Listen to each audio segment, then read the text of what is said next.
Bonsoir à tous et bienvenue dans cette nouvelle édition de 24 heures Sénat. Voici les titres. Le président chinois reçu au Sénat, Xi Jinping poursuit sa visite d'État en France par une escale à la Haute Assemblée. Ce soir, il se rendra à Versailles pour un dîner en petit comité avec François Hollande. Le président français qui essuie un nouveau revers avec la censure par le Conseil constitutionnel de la loi Florange, jugée contraire à la liberté d'entreprendre par les sages. Le pacte de responsabilité, dernier espoir pour le gouvernement pour faire baisser le chômage. Mais les marges de manœuvre sont réduites et le calendrier parlementaire restreint. Débat à suivre dans ce journal. Mais pour commencer, voici une première victoire, celle d'un département dans l'affaire des emprunts toxiques. La Seine-Saint-Denis a obtenu gain de cause dans la bataille judiciaire qui l'oppose à la banque DEFPA. Pauline Dame et Quentin Calmé. Surendettée avec des prêts toxiques depuis 2004, la Seine-Saint-Denis respire un peu plus aujourd'hui. Après Dexia, c'est la banque DEFPA qui est condamnée à rembourser 12 millions d'euros. Une victoire selon le président du département. Cette décision est totalement satisfaisante pour le Conseil général de Seine-Saint-Denis parce que ça montre une fois de plus que nous avons raison de mener cette bataille. Le fait qu'on demande aux banques d'assumer leurs responsabilités, c'est une manière pour elles de reconnaître qu'elles sont à l'origine de ce scandale. Ce scandale, ce sont les emprunts dits toxiques, les prêts les plus risqués. Ils reposent sur des taux d'intérêt qui peuvent baisser ou augmenter dans des proportions importantes. Dans le cas de la Seine-Saint-Denis, ce taux est passé de 1,47% en 2004 à plus de 30% en 2011. La loi oblige les banques à informer les collectivités sur le taux réel du prêt, ce qu'elles n'ont pas fait dans le cas présent. Mais cette victoire pourrait se faire au détriment de l'État. Comme Dexia est une banque publique à actionnariat étatique, c'est l'État qui va payer, donc c'est le contribuable qui va le payer. Et c'est ainsi que ce surcoût a été chiffré à 15 milliards d'euros. Sur les 5000 collectivités locales concernées par ces emprunts toxiques, 200 ont engagé une procédure judiciaire. Elle pourrait être bien plus nombreuse après la victoire de la Seine-Saint-Denis. Et on ouvre notre page spéciale élections municipales avec un dernier focus sur les villes que nous avions suivies dans notre journal des municipales avec Mounir Soussi. Le maire sortant talonné à Rouen, où le tandem Yvon Robert-Valérie Fournéron est en difficulté. Si la ministre des Sports avait été élue au premier tour en 2008, son remplaçant à l'hôtel de ville arrive en tête mais paye la désunion de son camp. Avec 4 listes à sa gauche, le PS obtient 30% des suffrages, mais au second tour, il pourra compter sur le soutien des Verts, incarné par Jean-Michel Bérégovoy. À droite, la liste UMP de Jean-François Bure a réussi son pari. Elle se place deuxième et devance largement l'UDI, les centristes qui se sont ralliés à leurs partenaires de l'UMP dans cette élection où le candidat FN a réussi à se maintenir et imposer une triangulaire. À Ajaccio aussi, le maire PS sortant est confronté à une triangulaire. Le Front National est absent du second tour dans l'île de Beauté, mais les nationalistes viennent s'immiscer dans le duel gauche-droite. Le socialiste Simon Renucci devance d'un cheveu son rival Laurent Marcangeli, un jeune élu qui lui a déjà ravi son siège de député et bien décidé à le déloger de la mairie. L'arbitre entre ces deux hommes, c'est José Filippi. À la tête d'une liste nationaliste, il a failli s'allier à Simon Renucci, mais un rebondissement de dernière minute a annulé l'accord. Tout reste ouvert au second tour à Ajaccio et les candidats peuvent compter sur l'esprit citoyen des électeurs. Dimanche dernier, 70% se sont rendus aux urnes, un taux supérieur à la moyenne nationale. À Saint-Pierre-d'Entremont aussi, l'abstention était plus faible que dans le reste du pays. L'élection dans ce village coupé en deux à cheval entre l'Isère et la Savoie s'est jouée au premier tour. Les listes de Brigitte Bienassis et Jean-Paul Petit ont été directement reconduites, loin des débats nationaux et des jeux d'alliance. Mickaël Zamès nous a rejoint sur ce plateau. Bonsoir Mickaël. Bonsoir Delphine. Alors dernière ligne droite avant ce second tour des municipales. On va faire avec vous un petit tour de France, des villes à surveiller ce dimanche et on commence par Toulouse. Oui, ça va être l'une des grandes villes, en tout cas qu'il faudra regarder vraiment à la loupe parce que c'est très serré comme le prouve notre sondage. IFOP, Public Sénat, Paris Match et Sud Radio. Jean-Luc Moudin, candidat de la droite et du centre, arrivera en tête avec 50,5%. Le maire sortant, Pierre Cohen, serait lui crédité de 49%. C'est donc, vous l'imaginez, très très serré et tout dépendra de la mobilisation. Autre constat de ce sondage, 57% des électeurs de gauche qui se disent certains d'aller voter iront vers Pierre Cohen, 64% sur la liste de Jean-Luc Moudenc. Deux autres villes à surveiller, Mickaël, eh bien c'est Avignon et Béziers. Et pour la même raison, tout simplement parce que le Front National pourrait remporter ces deux villes. Dans les deux cas, les deux têtes de liste sont arrivées en tête du premier tour. À Avignon, le pas de fond républicain, la liste de gauche se maintient. On aura donc une triangulaire. Juste pour information, il y aura 986 triangulaires en France. Alors il en va de même pour Béziers. Robert Ménard, l'ancien journaliste proche de Marine Le Pen, était largement en tête dimanche dernier. Il pourrait donc remporter la mairie. Le FN qui a de bons espoirs également à Brignoles, Forbach et Saint-Gilles. Et enfin, Paris-Marseille. Et je commence par la dernière, par Marseille. Marseille parce qu'il va falloir regarder encore une fois les résultats du premier tour parce qu'il risque de se confirmer. Jean-Claude Gaudin devrait sûrement l'emporter dimanche soir. Reste à savoir deux choses. Est-ce qu'il aura la majorité absolue? Et la deuxième, c'est qu'il va falloir regarder le score aussi du Front National qui pourrait, et ça serait historique, remporter une mairie de secteur, exactement dans le 7e secteur avec Stéphane Ravier. Peut-être un petit mot de Paris pour finir. Nathalie Kosciusko. Oui, exactement. Il reste quelques jours et Nathalie Kosciusko-Morizet est arrivée en tête au premier tour, ça vous le savez. Néanmoins, c'est pas ça qui compte. Évidemment, ce qui compte, c'est remporter les mairies de secteur, les mairies d'arrondissement et les deux plus gros pourvoyeurs de conseillers municipaux qui, eux, éliront les maires dans une semaine, eh bien, c'est pour ce deuxième tour, le 12e et le 14e arrondissement. Il y a un sondage qui vient de tomber, un sondage CSA pour le Figaro, qui donne une victoire dans le 14e pour la gauche. Léger avantage pour Anne Hidalgo, on va dire pour l'instant. Merci beaucoup, Mickaël. Et la poussée de la droite au municipal va-t-elle se traduire par une alternance au Sénat? Si elle se confirme au second tour, le prochain renouvellement partiel de septembre pourrait créer la surprise. Il faut dire que les sénateurs sont élus à 95% par les conseillers municipaux. Les explications de Jérôme Rabier. Un président socialiste à la tête d'un Sénat de gauche, une situation qui pourrait ne pas durer. En septembre prochain, la moitié des départements français devront renouveler leurs sénateurs. Cela représente 178 élus. Actuellement, à ces postes, ils sont 96 de droite et 82 de gauche. Dans plusieurs départements, la gauche pourrait perdre des sièges, comme dans la Drôme où les 3 sénateurs appartiennent au PS. En cas de victoire de l'UMP à Valence, au moins un siège reviendrait à la droite dans le département. Mais le calcul n'est pas aussi simple, car dans certains départements, il n'y a pas eu d'élection sénatoriale depuis 2004. C'est le cas du Bas-Rhin, où la ville de Strasbourg pourrait basculer à droite. Mais comme en 2004, la ville était déjà dirigée par l'UMP Fabienne Keller, il n'y a aucun gain à attendre pour la droite.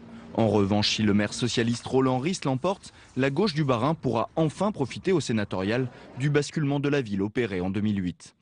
En clair, difficile de se projeter avant les résultats définitifs de dimanche. Une surprise pourrait également arriver, l'entrée au Sénat d'élus Front National. Le Var, si le candidat FN s'impose à Fréjus et que d'autres bons résultats suivent, pourrait devenir le premier département français à envoyer un représentant frontiste à la Haute Assemblée. L'ordre du jour... Et on reste au Sénat avec la réception aujourd'hui du président chinois qui poursuit sa visite d'État en France avec à la clé 18 milliards d'euros de contrats. Pour les sénateurs, l'amitié franco-chinoise demeure stratégique. Écoutez à ce propos les socialistes Barry Zacharie et Jean-Pierre Sueur. Ce qui m'a intéressé, c'est la réponse du président chinois à la question « Comment voyez-vous les 50 prochaines années dans les relations bilatérales entre la Chine et la France ?»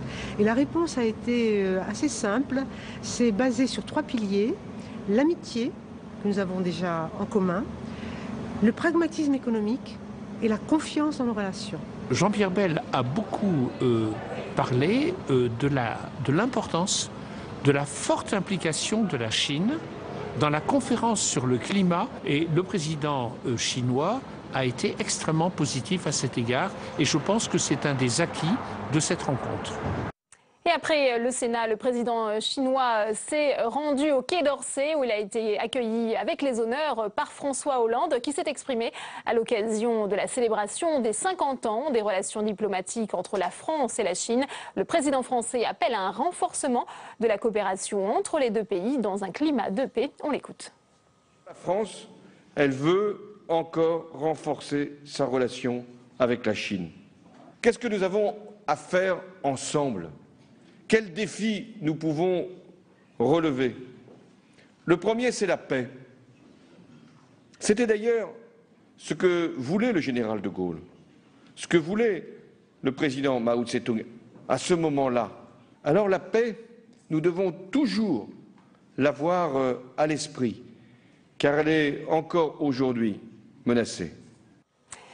Nouveau coup dur pour le gouvernement. À 3 jours du deuxième tour des municipales, après les mauvais chiffres du chômage hier, le Conseil constitutionnel a censuré une importante partie de la loi Florange sur la reprise des sites rentables. C'était une des promesses de campagne de François Hollande.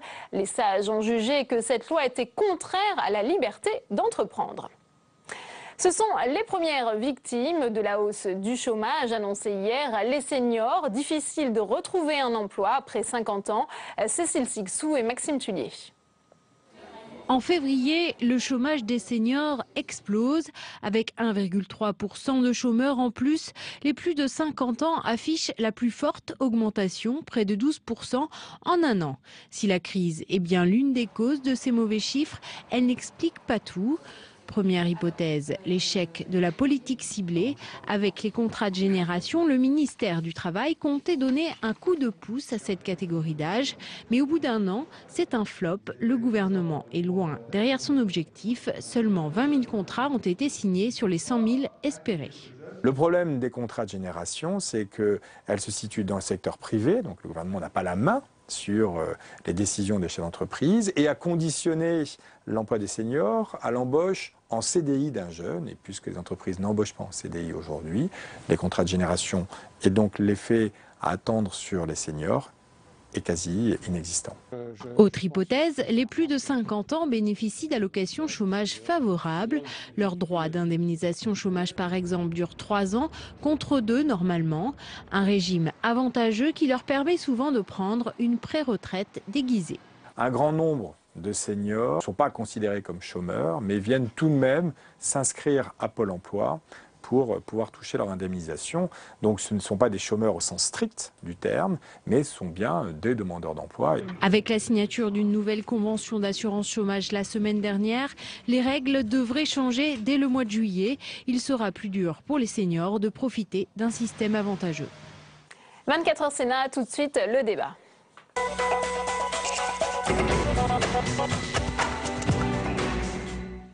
Le pacte de responsabilité, c'est la dernière carte de François Hollande pour lutter contre le chômage. Mais la fenêtre de tir est étroite pour le chef de l'État qui doit préciser son contenu devant le Parlement la première quinzaine d'avril et présenter dans le même temps son plan d'économie à Bruxelles. On voit tout de suite le reportage de Sandra Cerquera et on en parle avec nos invités.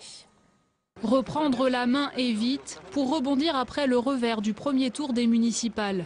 François Hollande doit annoncer courant avril le contenu du pacte de responsabilité. 30 milliards de baisse du coût du travail pour les entreprises afin de relancer l'économie. La piste envisagée serait de baisser les charges des bas salaires pour créer de l'emploi. Et il y a urgence avec le taux de chômage qui ne cesse d'augmenter. Doit également être dévoilé le contenu des 50 milliards d'euros d'économies dans la dépense publique d'ici 2017. Autre réponse de François Hollande au désaveu des classes populaires dans les urnes, une possible baisse d'impôts probablement annoncée dès la semaine prochaine.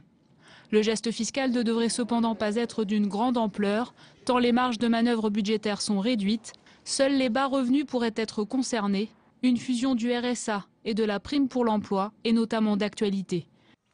Et on ouvre le débat de ce 24h Sénat avec nos invités ce soir. Carole Couvert, bonsoir. Vous êtes présidente de la CFE-CGC. Merci d'être avec nous.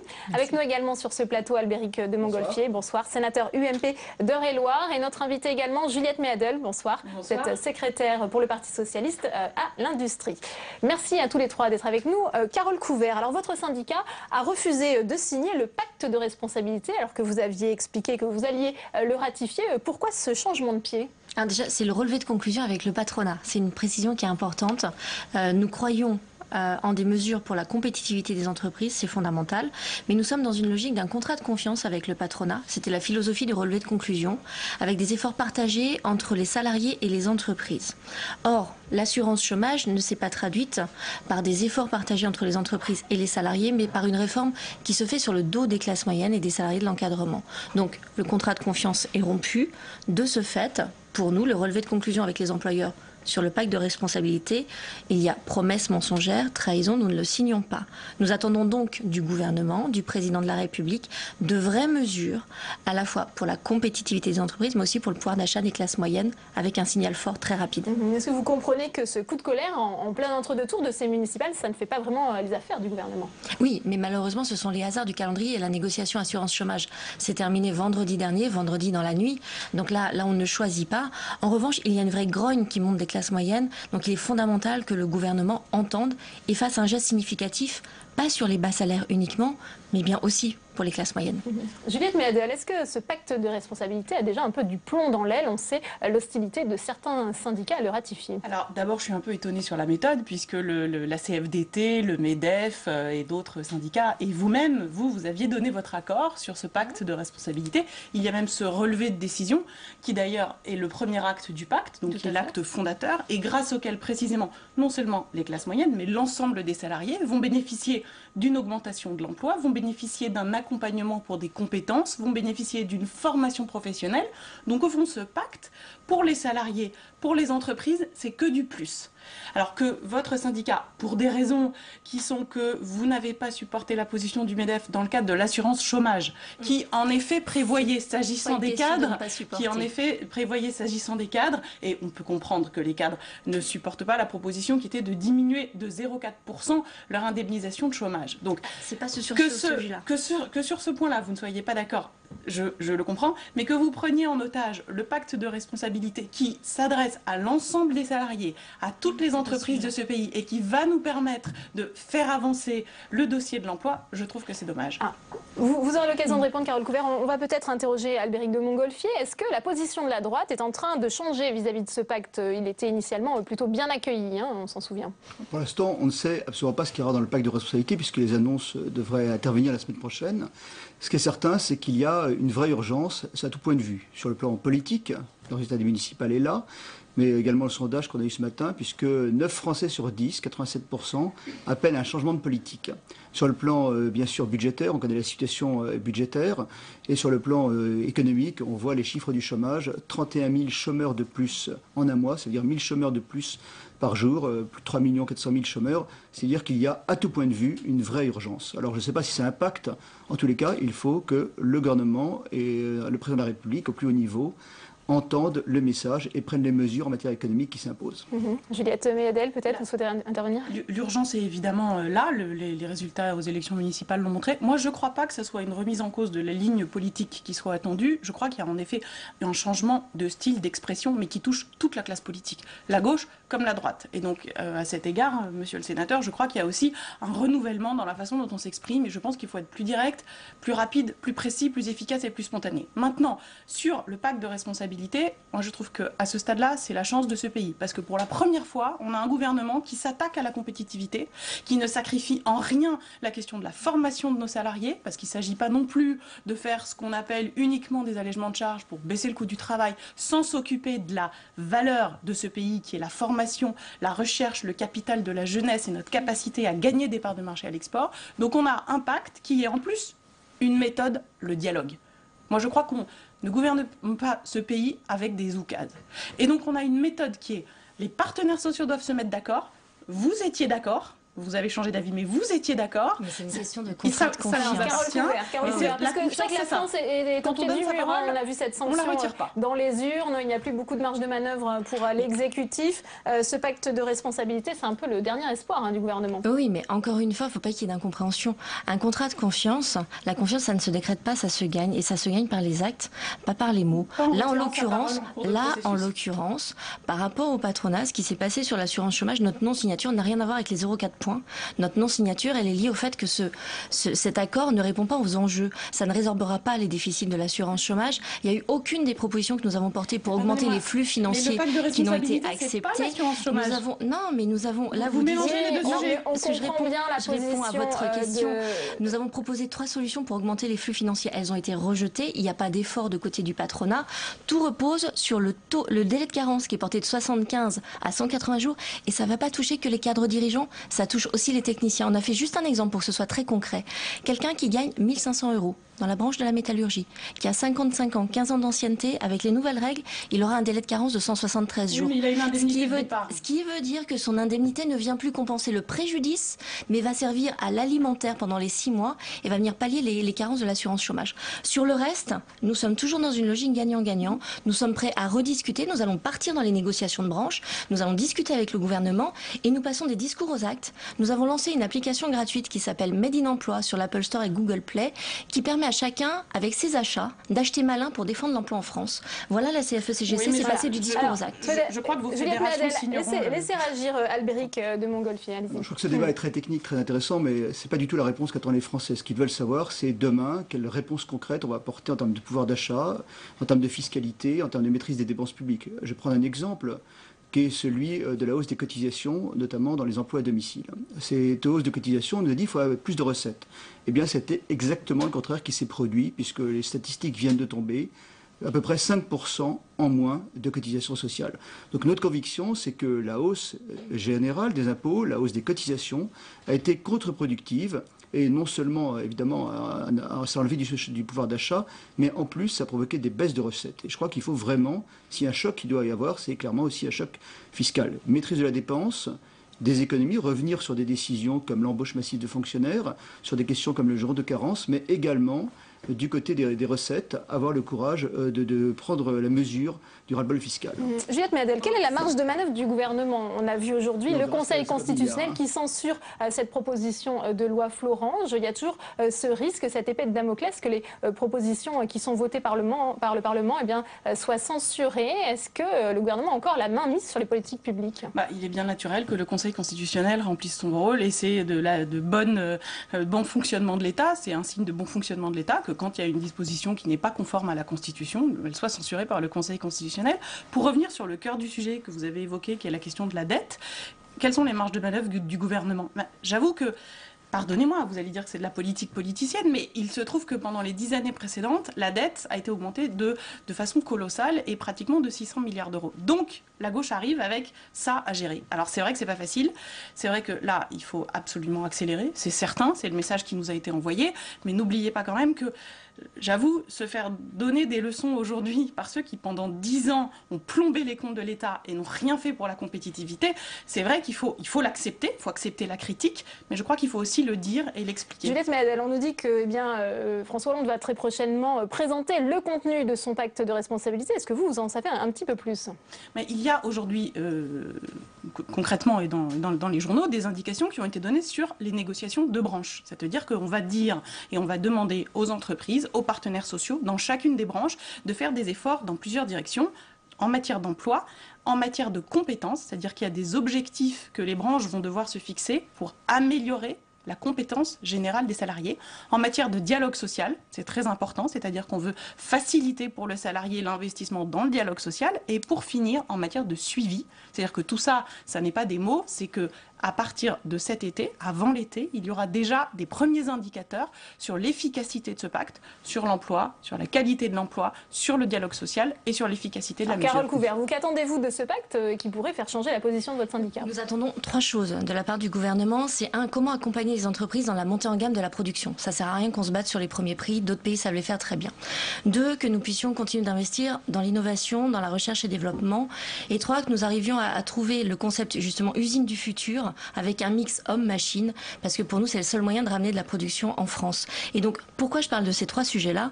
C'est parce que sur chacun des 3, les salariés de l'encadrement, les techniciens, les agents de maîtrise, les cadres, les ingénieurs sont au cœur de ces process. Et donc pour nous, il y a plusieurs urgences. Travailler sur le crédit d'impôt compétitivité emploi, faire sauter le plafond de 2,5 SMIC pour que des PME, des TPE puissent recruter des agents de maîtrise et des cadres.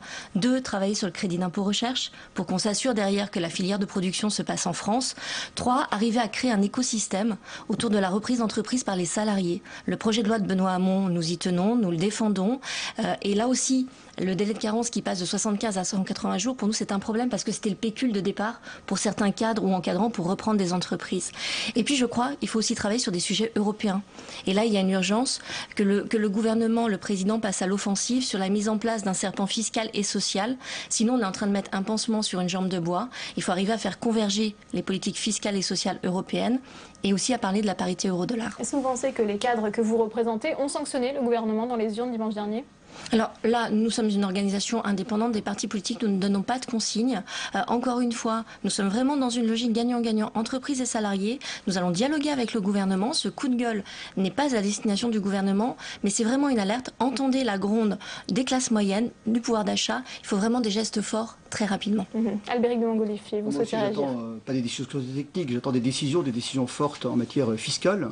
Clairement, je pense que la baisse de la fiscalité peut engendrer des recettes supplémentaires. On a vu que c'est exactement le contraire qui s'est produit. Des annonces, et là, on n'a aucune annonce sur les 50 milliards d'euros d'économie. Nous, ce qu'on propose, c'est déjà de revenir sur des dépenses qui sont à peine engagées. Et il y a sans doute un vrai débat là-dessus. Et puis, on attend simplement d'avoir une politique économique claire. Je crois qu'on a un pays qui est voisin, l'Allemagne. L'Allemagne qui a un taux de chômage qui est à peu près la moitié de celui de la France. Et ils n'ont pas appliqué les mêmes recettes. Alors je crois que clairement, on est dans l'échec économique, échec sur le plan fiscal, le plan budgétaire. Et aujourd'hui, ce qu'on attend, c'est de la clarté. Alors pacte, pas pacte, il faut simplement que le gouvernement entende le message des Français qui s'est exprimé dimanche, qui s'exprime chaque jour.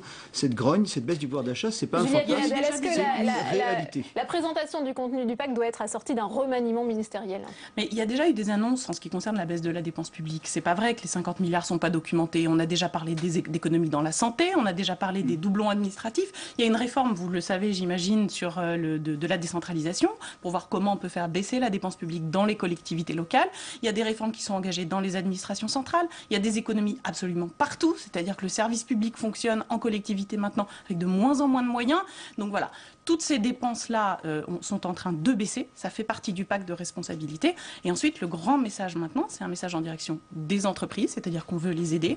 Il y a un gros projet de réforme sur la simplification des règlements, de l'administration pour les entreprises. C'est très lourd. Quand on veut construire une usine, il faut avoir des tonnes d'autorisation. Toute la réglementation est lourde. Donc le gouvernement veut simplifier, c'est le message principal. Et deuxièmement, en termes de prélèvements obligatoires et de charges, l'objectif c'est d'alléger. Accompagner la mise en place de ce pacte de responsabilité d'un message politique fort avec un remaniement.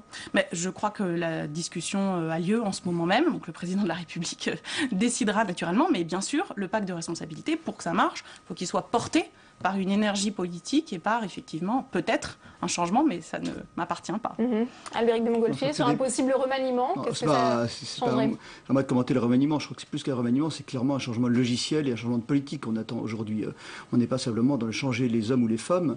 Ce qu'il faut, c'est clairement regarder l'échec de la politique économique en face et avoir le courage de revenir sur un certain nombre de décisions. Si on prend la dépense, tout ça c'est très gentil, ces réformes, ça produira sans doute des économies, mais à très long terme.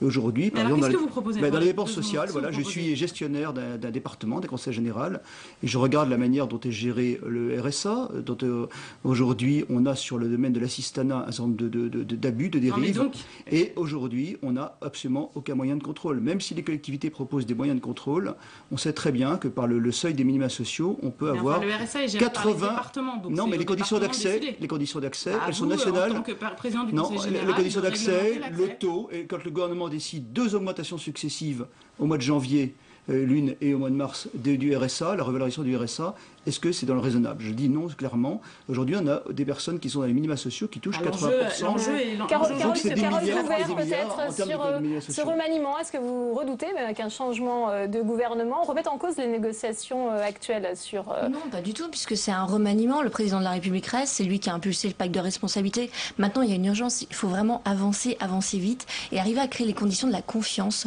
Il est fondamental que nous arrivions à créer l'écosystème qui permet de recréer des emplois stables, durables, du contrat à durée indéterminée, et puis que nous arrivions à encourager l'entrepreneuriat en France.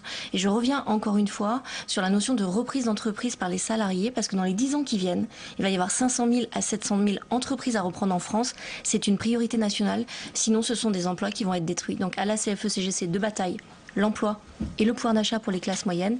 Et encore une fois, avec l'application Made in Emploi, nous passons des discours aux actes. Merci beaucoup à tous les 3 d'avoir été nos invités ce soir. C'est la fin de cette édition. À 22h, vous retrouvez Sonia Mabrouk. Très bonne soirée.